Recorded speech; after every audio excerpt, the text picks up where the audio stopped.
Hello,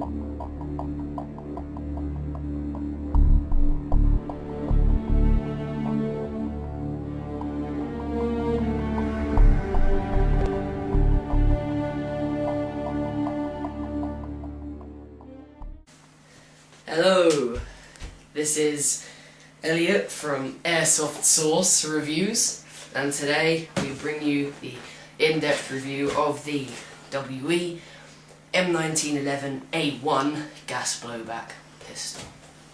This is the box. It's quite a nice box really, just standard cardboard.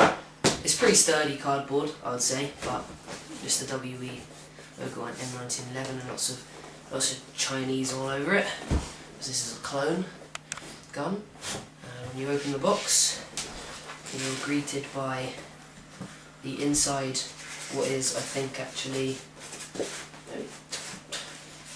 yeah, it's just polystyrene, but they've put this black lining over it, which gives it a nice touch. It means that you can actually just take this rather than having a gun case. And you have the gun, which has a magazine already inside it, and a spare magazine as well, which is a definite plus because it comes with 2 magazines, which saves you buying another one as you probably want to. So, just move the box down here, get onto the gun.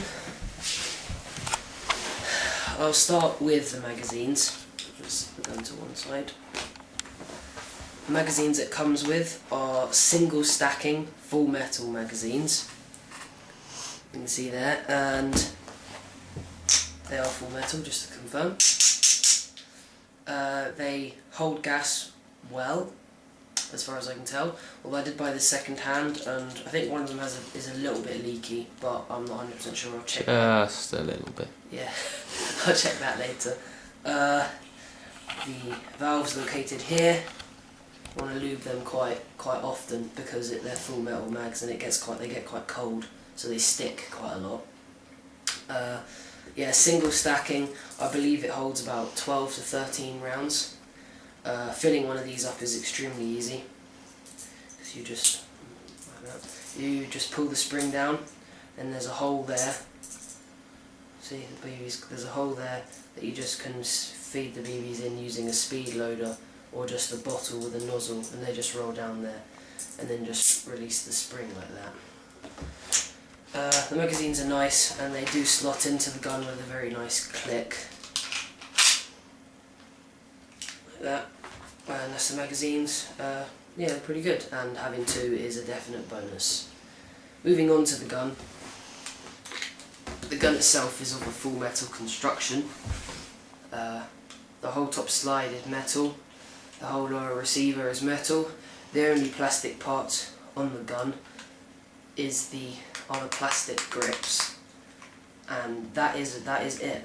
That's really it. All the rest of it's metal. The gun has 2 safeties.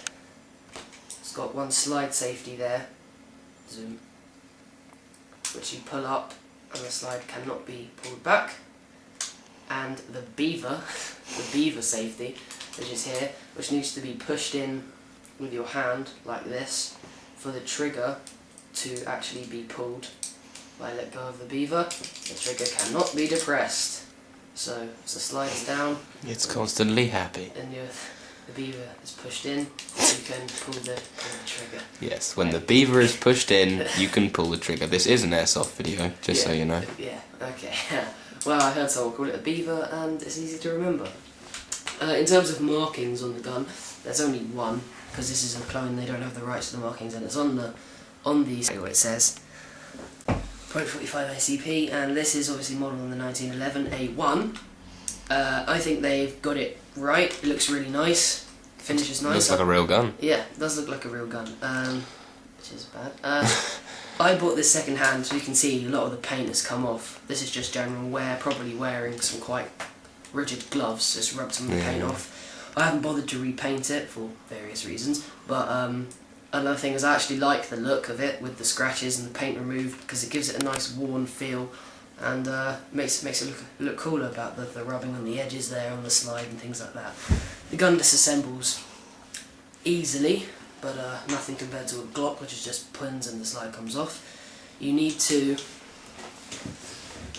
with the mag out obviously, pull the slide back until it lines up with the first small groove there. Then as you hold the slide, like that, there's a pin there, small button which you need to push in, out. Moving so much. You pull the pin out like that, and the slide will come off. And you can see here, the whole top slide is metal, everything inside is metal. There's a recoil spring there, and all the internals there, the barrel there, and the piston, the gas valve there. And the whole trigger mechanism is metal as well. Everything's metal inside there. Nothing is plastic, I don't think at all. Doesn't look like it. Pause the video. Okay. As I say, everything's full metal and it does feel very well constructed. Recently lubed the slide, which you do need to do quite often, because in the cold, which is now, being in shitty England, the slide and stuff will get cold very quickly, and I advise using silicone oil, because you can apply it a lot more precisely than you can with the aerosol version. And then you simply just line it up with the rails there. Hopefully we'll show you some shooting a bit later. In this video, I think. That, line it back up, hold the slide, just push the bin in the right way around, like this, and just push that back in the gap there, and you're done. Okay, anything else I really need to say? We'll film shooting later. Yeah. So the sights are pretty much non-existent. Yeah, the gun is good. Although what I would say is, almost on any gas blowback pistol, is I would advise buying a Marui, because the clones, as good as they are, as they may seem... Stop jiggling the gun. Sorry. As good as they are, and as good as they may seem, they do look great, they feel great, they perform great for a time. With Marui you're buying the quality, and you're also buying the longevity of the guns. And gas blowback pistols, there's so many things that can go wrong. And so many other things, like this, like for example the seals on the mag which you need to replace, and the valves, and the piston inside the gun, and the mag release, and everything like this. All this stuff can potentially go wrong, and a lot of people, you won't know what you're doing with a gas blowback pistol. The thing is, for Tokyo Marui, parts are a lot easier to find. Yeah, than... a lot easier to find, and if you needed to replace it, because if something quite fundamental happened with a clone like this, you probably would need the whole gun replacing or repaired by someone, by a professional. So that's advice. I'm not saying don't buy this gun if you really are on a tight budget. I think you can pick these up for something like £90 with the 2 magazines, which is an extremely tempting and great deal. And it is a great looking and feeling gun. Like, if I was to rate it, give it out of 10, probably a 7 out of 10. For what it is. It's not perfect, but it works perfectly well. It's not perfect. And it's not brand new, is it? It's not. So it's a clone, so that's all you can really. It's the highest really grade you can give it. Exactly. But for what it is, and for the price it is, and for what you get in this box, it is great. It's fantastic. And that's the review WE 1911A1. Okay, quick firing test. Just of a couple of shots and showing you the mags. I've already got a few BBs in this one. We're using 01 Zone branded green gas because it's full metal, so it needs the power. Needs the power. Yeah, remember when you're filling gas mags straight up, or you'll be pissing gas up the wall every time, really. We learned that the hard way. Yeah, exactly. The valves are actually quite far down into the mag, so you need to practice filling them. But once you do, you should get the hang of it. See like that.